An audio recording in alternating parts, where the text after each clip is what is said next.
ಎಲ್ಲರಿಗೂ ನಮಸ್ತೆ. ನಮ್ಮ ಕಾಫಿ ಪೇಸ್ಟ್ ಚಾನಲ್ಗೆ ತಮಗೆಲ್ಲರಿಗೂ ಸ್ವಾಗತ. ಇವತ್ತು ನಾವು ಒಂದು ಸ್ನ್ಯಾಕ್ಸ್ ರೆಸಿಪಿನ ಮಾಡ್ತಾ ಇದ್ದೀವಿ.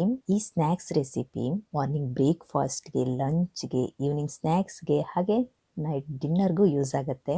ಏನಿದು ಸ್ನ್ಯಾಕ್ಸ್ ಅಂತ ನೋಡೋಣ. ಇವತ್ತು ನಾವು ಹೆಲ್ದಿ ಆಗಿರುವಂತಹ ಇಂಗ್ರೀಡಿಯೆಂಟ್ಸ್ ನ ಉಪಯೋಗಿಸಿ ಮಸಾಲೋಡನ ರೆಡಿ ಮಾಡ್ತಾ ಇದ್ದೀವಿ. ಈ ಸ್ನ್ಯಾಕ್ಸ್ ರೆಸಿಪಿನ ನೋಡೋದಕ್ಕೂ ಮುಂಚೆ ನೀವೇನಾದ್ರೂ ನನ್ನ ವಿಡಿಯೋನ ಹೊಸದಾಗಿ ನೋಡ್ತಾ ಇದ್ರೆ ನನ್ನ ಚಾನಲ್ನ ಸಬ್ಸ್ಕ್ರೈಬ್ ಮಾಡೋದಕ್ಕೆ ಮರಿಬೇಡಿ. ಅಲ್ಲೇ ಪಕ್ಕದಲ್ಲಿರುವಂತಹ ಬೆಲ್ ಐಕಾನ್ನ ಕೂಡ ಪ್ರೆಸ್ ಮಾಡಿ. ನೀವು ಬೆಲ್ ಐಕಾನ್ನ ಪ್ರೆಸ್ ಮಾಡಿದ್ರೆ ನಾನು ಮುಂದೆ ಯಾವುದೇ ವಿಡಿಯೋನ ಅಪ್ಲೋಡ್ ಮಾಡಿದ ತಕ್ಷಣ ನಿಮ್ಗೊಂದು ನೋಟಿಫಿಕೇಶನ್ ಬಂದ್ಬಿಡತ್ತೆ. ಹಾಗೆ ನನ್ನ ವಿಡಿಯೋ ಕೂಡ ನಿಮಗೆ ಈಸಿಯಾಗಿ ತಲುಪುತ್ತೆ. ಬನ್ನಿ ಇವಾಗ ಮಸಾಲೋಡನ ರೆಡಿ ಮಾಡೋಣ. ಮೊದಲಿಗೆ ಮಸಾಲೋಡ ಮಾಡೋದಕ್ಕೆ ಏನೇನು ಇಂಗ್ರೀಡಿಯೆಂಟ್ಸ್ ಬೇಕು ಅದನ್ನೆಲ್ಲ ರೆಡಿ ಮಾಡ್ಕೊಳ್ಳೋಣ.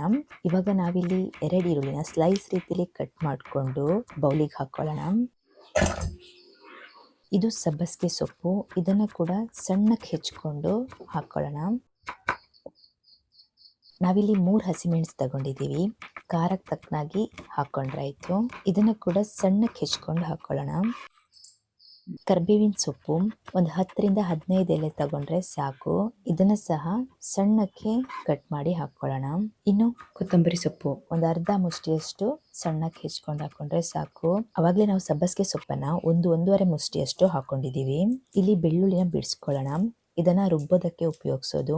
1-1.5 ಫುಲ್ ಬೆಳ್ಳುಳ್ಳಿ ತಗೊಂಡ್ರೆ ಸಾಕು. ಹಾಗೆ ಶುಂಠಿನ ಒಂದು ಮೀಡಿಯಂ ಗಾತ್ರದಾದ್ರೆ ಒಂದು ಅರ್ಧ ಇಂಚಷ್ಟು ಶುಂಠಿನ ಸಣ್ಣಕ್ಕೆ ಹೆಚ್ಕೊಂಡು ಹಾಕೊಳ್ಳೋಣ. ಇದೆರಡನ್ನು ಮಿಕ್ಸಿ ಜಾರ್ಗೆ ಹಾಕೊಂಡು ಈ ಕಡಲೆಬೇಳೆನ ನಾವು 1 ಕಪ್ಪಷ್ಟು ಉಪಯೋಗಿಸಿದೀವಿ. ಇದನ್ನ ನಾವು ರುಬ್ಬೋದಕ್ಕೂ ಮುಂಚೆ ಒಂದು 2 ಅವರ್ಸ್ ನೆನೆಸಿಡ್ಬೇಕು. ಇದು ಚೆನ್ನಾಗಿ ನೆನಿಬೇಕು.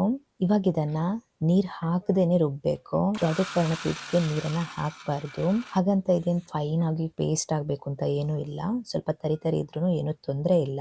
ಇದ್ರಲ್ಲಿ ಒಂದು ಸ್ವಲ್ಪ ಬೇಳೆನ ತೆಗೆದು ಈ ಬೌಲಿಗೆ ಹಾಕೊಳ್ಳೋಣ. ನೋಡಿ, ಈ ಹದಕ್ಕೆ ಬಂದ್ರೆ ಸಾಕು.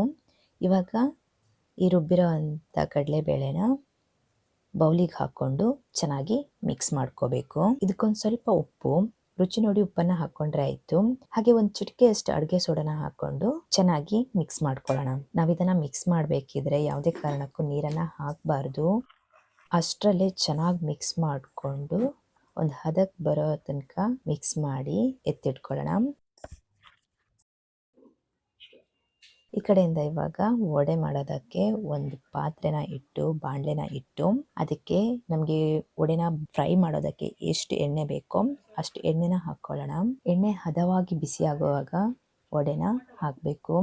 ಎಣ್ಣೆ ಏನಾದರೂ ಅತಿಯಾಗಿ ಬಿಸಿ ಆಗಿಬಿಡ್ತು ಅಂತ ಅಂದರೆ ನಾವು ವಡೆನ ಹಾಕಿದ ತಕ್ಷಣ ವಡೆ ಕಲರಿಗೆ ಬಂದ್ಬಿಡುತ್ತೆ, ಆದರೆ ವಡೆ ಬೆಂದಿರಲ್ಲ ಒಳಗಡೆ. ಹಾಗಾಗಿ ಕರೆಕ್ಟಾಗಿ ಹದವಾಗಿ ಬಿಸಿ ಆದವಾಗ ವಡೆನ ಹಾಕಿದ್ರೆ ವಡೆ ಚೆನ್ನಾಗಿ ಬರುತ್ತೆ, ಚೆನ್ನಾಗಿ ಬೇಯುತ್ತೆ ಕೂಡ. ಹಾಗೆ ಕಲರು ಕೂಡ ಚೆನ್ನಾಗಿರುತ್ತೆ, ಕ್ರಿಸ್ಪಿಯಾಗಿ ಬರುತ್ತೆ. ಇವಾಗ ಎಣ್ಣೆ ಹದವಾಗಿ ಬಿಸಿ ಆಗಿದೆ. ನಾವೇನು ಕಲಸಿಟ್ಕೊಂಡಿಟ್ಟಿದ್ವಿ ಆ ಮಸಾಲೊಡೆ ಹಿಟ್ಟನ್ನ ಒಂದು ಮೀಡಿಯಂ ಗಾತ್ರದ ಬಾಲ್ ಥರ ಮಾಡಿಕೊಂಡು ಅದನ್ನ ಕೈಯಲ್ಲಿ ಇಟ್ಕೊಂಡು ಮೆತ್ತಗೆ ಒತ್ತಿದ್ರೆ ಒಂದೊಳ್ಳೆ ಶೇಪಿಗೆ ಬರುತ್ತೆ. ಇದನ್ನ ಎಣ್ಣೆಗೆ ಹಾಕೋಣ. ಹೀಗೆ ಒಂದೊಂದಾಗಿ ರೆಡಿ ಮಾಡಿಕೊಂಡು ಎಣ್ಣೆಗೆ ಹಾಕ್ತಾ ಬರೋಣ. ಇದನ್ನ ಎಣ್ಣೆಗೆ ಹಾಕಿದ್ಮೇಲೆ ಒಂದು ಸ್ವಲ್ಪ ಹೊತ್ತು ಬಿಟ್ಟು ತಿರುಗಿಸಿ ಹಾಕ್ತಾ ಇರಬೇಕು. 2 ಸೈಡ್ ಕೂಡ ಚೆನ್ನಾಗಿ ಫ್ರೈ ಆಗುತ್ತೆ ಆವಾಗ.